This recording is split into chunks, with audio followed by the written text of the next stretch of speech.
Welcome back, everyone, to another episode of Rental Regrets. As always, I am your host, Victory Nub, and today we are looking at Paperboy, developed by Eastridge Technology and published by Mindscape and released in the United States in December of 1988. This was a game that was actually released on some older consoles at some point in time and re-released eventually on the Nintendo.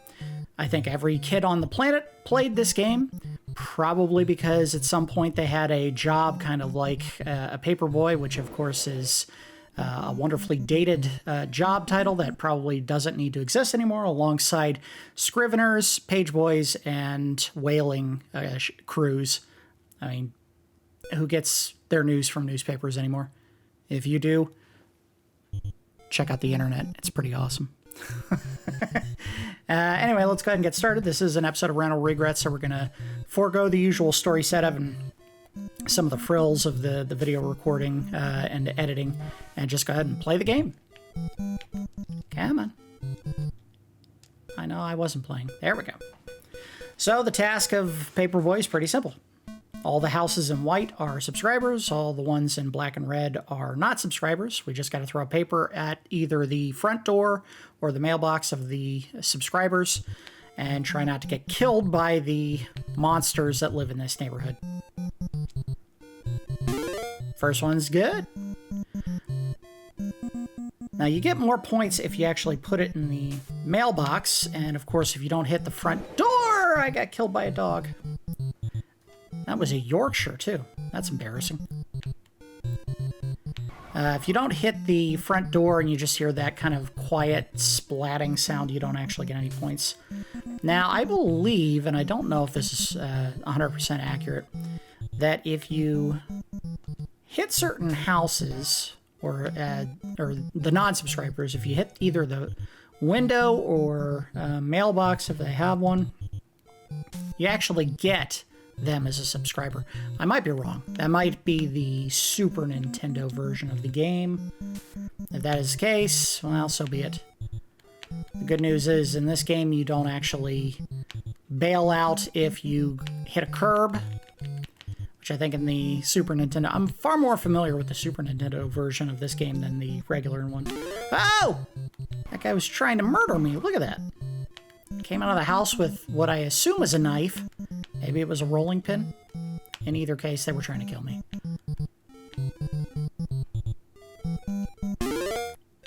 Gotcha. Ah, I'm at Sturgis! Oh, good lord. Put one on the front porch. Got it. Slow down. Where are you going, Brainiac?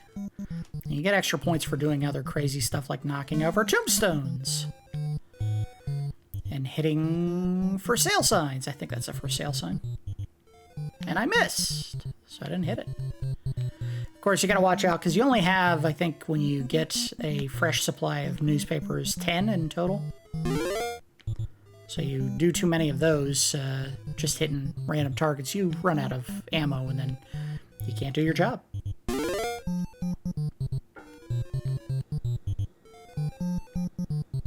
Obviously, this was a very early game, which is why the music is not great. Just some boop, boop, boop, doo, doo, doo. I missed so many houses on this first run. Well, since this game is very much about what I assume is the first job this kid ever got in his entire life, I feel like it would be appropriate here to talk about the first job I ever had.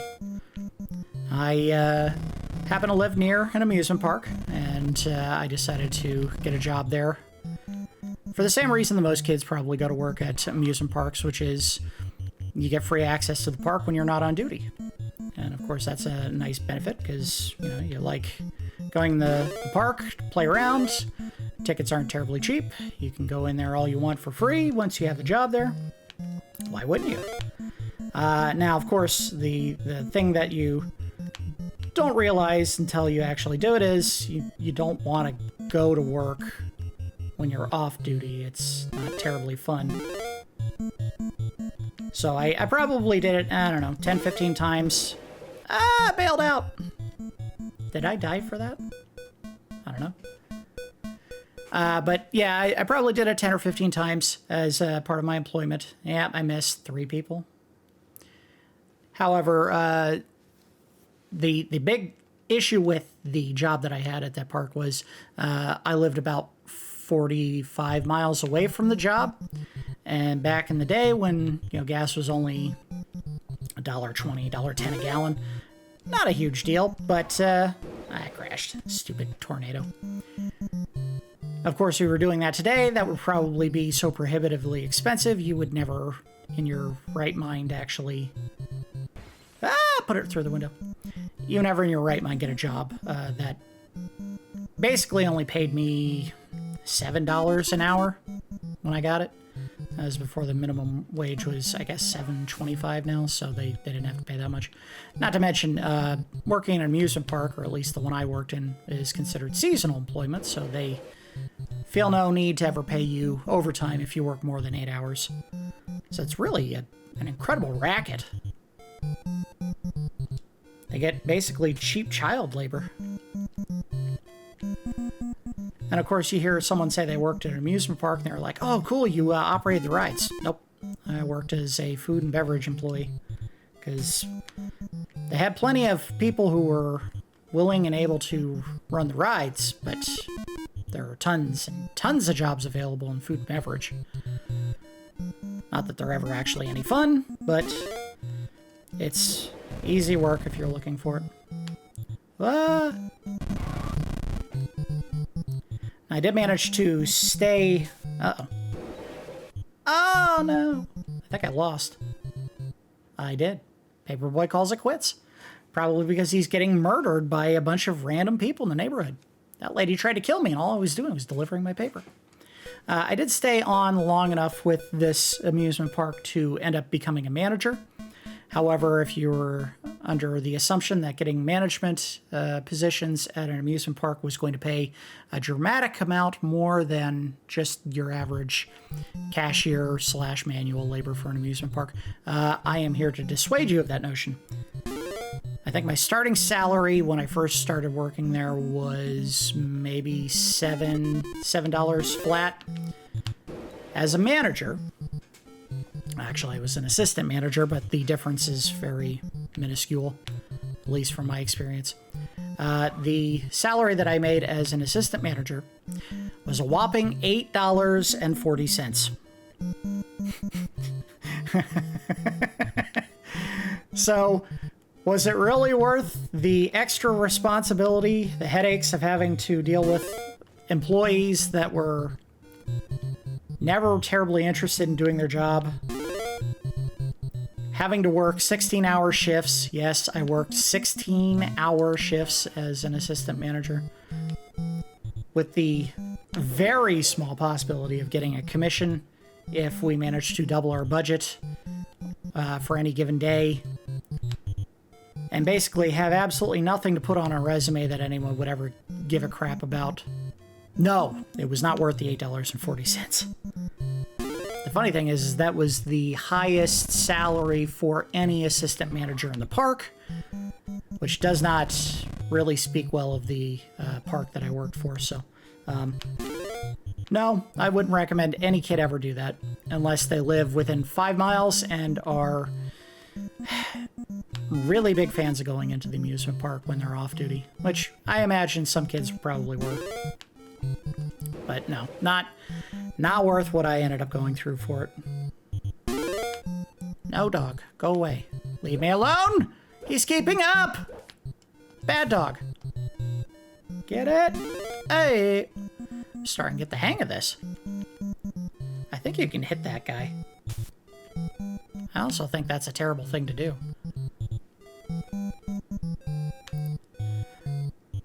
Again, I am more familiar with the Super Nintendo version of the game, so there's going to be some things that I remember about, I guess, the sequel that are not in this one. Like, I remember houses having strange themes, like there was at least one house that always had like a very spooky, haunted house type design. And maybe that's just not in the game and I'm remembering something that was never there to begin with. think you can just flail on the button. There's no limit on how many papers you have. No, there is. You have to hit targets in order to keep the supply up. Or it looks like that's what is happening. Get past it? Alright, now last time I got screwed by the water. Hey! Why are there people at the end of my newspaper route clapping and cheering me on? You delivered the news!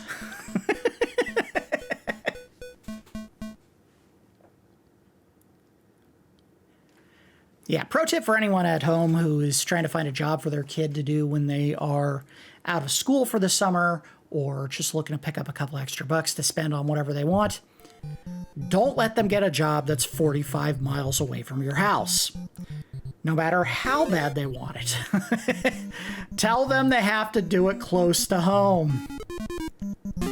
For any of an innumerable number of reasons. Saving on gas. Having less concern about their safety if you can't get to them quickly.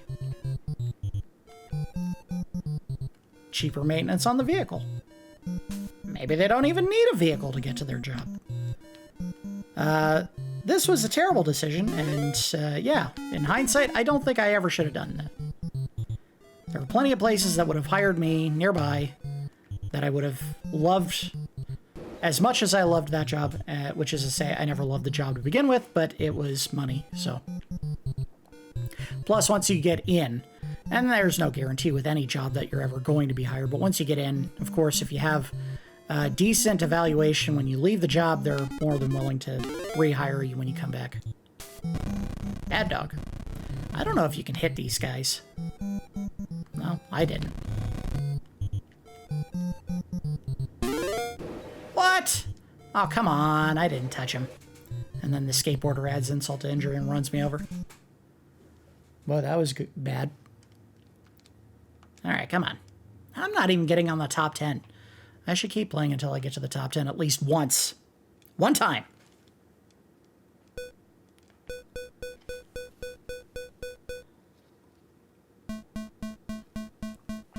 I'd be happy if I made it through the level without dying. Oh boy, this is a long week. He doesn't even make it to the second day before he calls it quits. Too early. Come on. Oh, okay. I didn't know if I could run over those shrubs. I thought they were an obstacle. Not really easy to tell on some of these.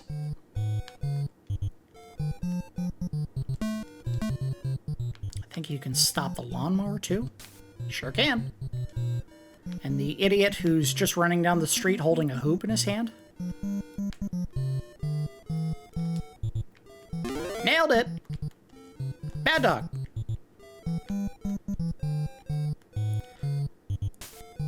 Give him some free news.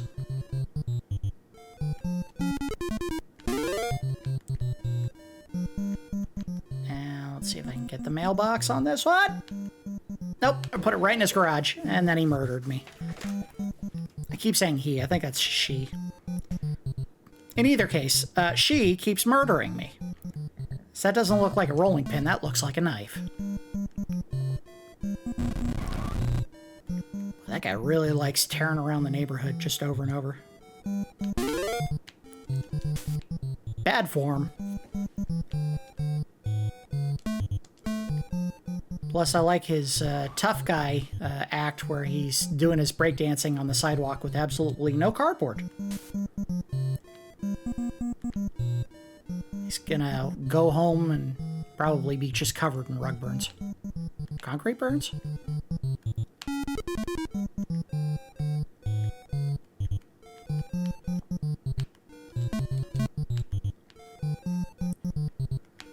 I badmouth him, but he has way more coordination than I do. Get past the fence? Alright.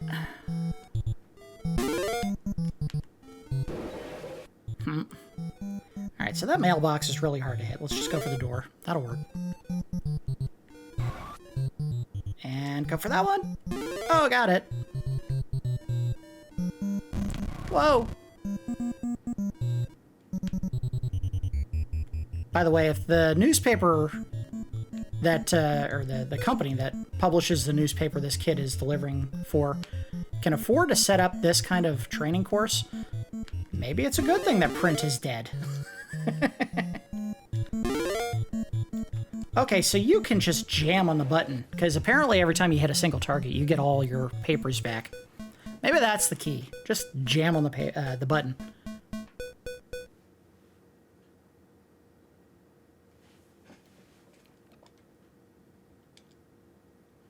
By the way, these people who are canceling their subscription after one missed paper, bunch of tight asses, because I think the one equivalent service I have, which is my trash service, I get probably a no-show every 2 months, where because of inclement weather or a holiday or something happened to their trash truck, they just don't show up.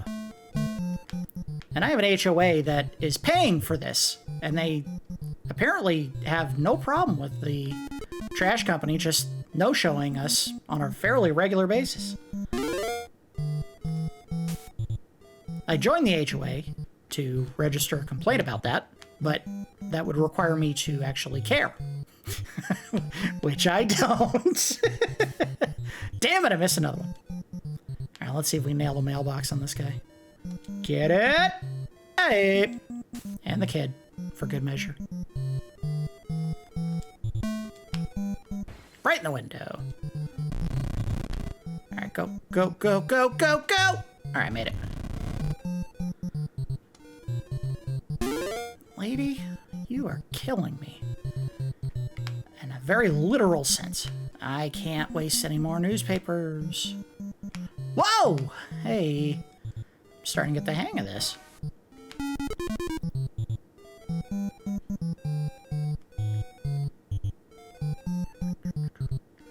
Whoa. Ah, the days when I could still ride a bicycle. Don't break your tailbone, kids. I tell you, if there was one bone in the body that you could probably break and never suffer any consequences, the tailbone, absolutely not it. Sitting is agony. Think about that. What do you do 90% of your day? You sit! If you have a job or you're in school, you probably sit most of your day. It's torture. You sit down and you're in pain all day. Boy, I'm not hitting anything right now. The angle that they put this game at makes it hard to tell if you're going to hit something or not. How many I missed? 2? 3? 2. Oh boy. 1, 2, 3, 4, 5 people. This kid is getting paid a salary to deliver the newspaper to 5 people.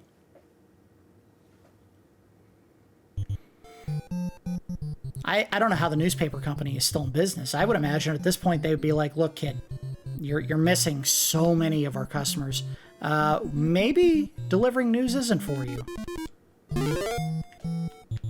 I think there's a job that you could probably handle, and they just hand them one of those sandwich boards and tell them how to spin it and flip it and whatever that dynamic advertising bullshit is. Whoa. Now, was that the job at the amusement park? Was that the worst job I ever had? Absolutely not. The worst job I ever had was working for a bowling alley. Now, the bowling alley, as opposed to the amusement park, was a couple miles away from where I lived, so not hard to get to. However, the owner of said bowling alley was not keen on paying his employees on time. Or ever, in some cases. I think I probably missed half of my paychecks, and around that time I just stopped going to work because it was clear they didn't value my service, so I didn't value wasting my time with them anymore. Or I valued my time? I'm not sure how to put that. Now, the upside of that job, Did I ever get to bowl for free? No, but I wasn't really bowling a ton at that point anymore. I did used to bowl, but I think I was just looking for an easy salary at a place that I was familiar with, so that's all that I was doing working there. The upside was the fact that they had, at that time, it seemed like the hottest technology in the universe, 100 CD disc player, where you could put in just as many discs as you owned, and you could set that thing to play tracks at random. So I fancied myself a low-level DJ, and I took my CD collection out and I started popping in CDs to play. Now, my taste in music was, of course, very nuanced, which is a nice way of saying not what most people ever wanted to listen to. So there were plenty of times when I would put music in and people would just come up to the counter and complain. And I would just go, sorry, I don't have, what are you looking for? Backstreet Boys? Nope, don't have that. Sorry, can't help you. Now, the irony is I would remind the customers that would come up and complain that it was, quote-unquote, rock and bowl, not, I don't know what you would call that, boy band bowl. But yeah, I did that for a while until I think the owner told me to knock it off, so. But I would say, you know, you did want people to play music, and before I got there, they were basically just playing the same 4 or 5 dated CDs at that point, and it was like, come on, I can help spruce this up a little bit.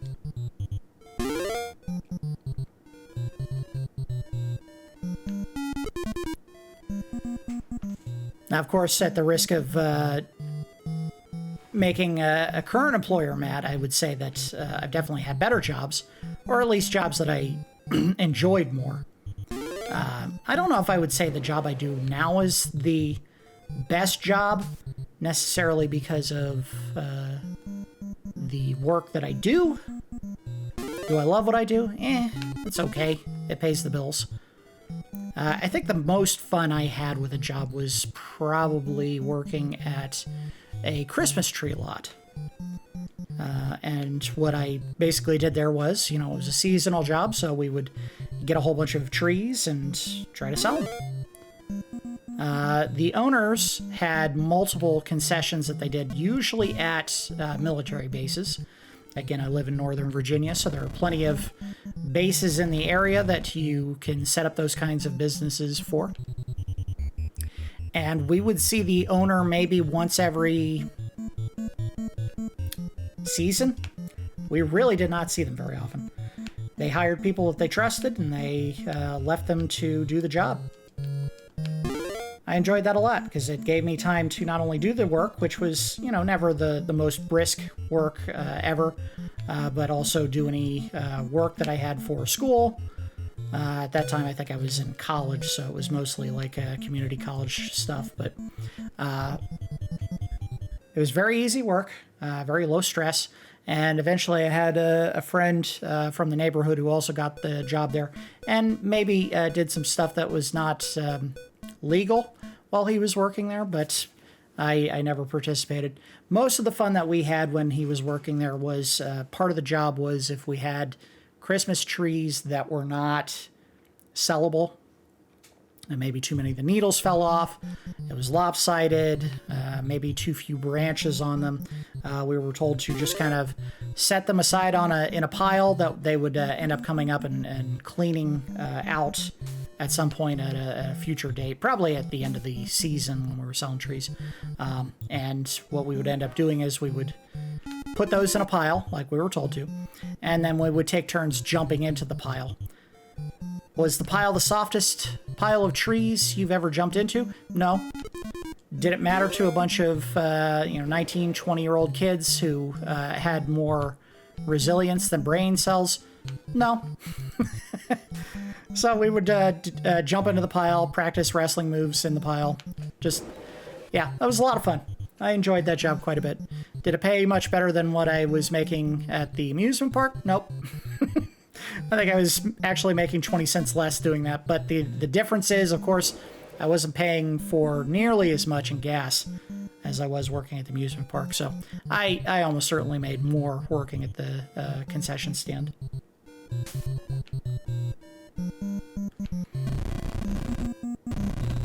I'd love to say that's all the work that I've ever done, but nope, I've done more jobs than that. But I think those are the ones that are the most fun to talk about. The rest would be kind of garbage. Not that I was working as a garbage employee. I'm sure they make plenty of good salaries to account for the smell of trash that you have to deal with all day. All right, we're going to go ahead and finish out this run, however it ends, either crashing or running out of customers, and then we'll call it a day on this one. Chuck. Whoa! Oh! You jerk. All right, well, that was our look at Paperboy. Just go ahead and wrap up with some thoughts. Not good. The gameplay loop, there's some fun there, but I think part of the problem with the game is that it operates at this angle, and sometimes it's kind of hard to tell where the paper is going to hit objects because every house that you're throwing papers at is at an angle, and they're not textured walls that you're throwing the paper at, so it's hard to tell sometimes where the paper is going to collide with a wall and drop. So there were plenty of houses where I got to the house, I threw the paper, and I thought, the angle I threw it at is going to land square in the middle of the door that I need to hit and drop, and I'm going to get the successful completion of delivery. And it didn't happen. That was a little bit frustrating. I think in the second and third day of my route, they started putting way too many things on screen for you to be able to dodge. Not to mention, it seems like every single house in these neighborhoods has a fence up. So you have a tiny amount of space on the right side of the screen to dodge out of the way of people or cars or lawnmowers, whatever.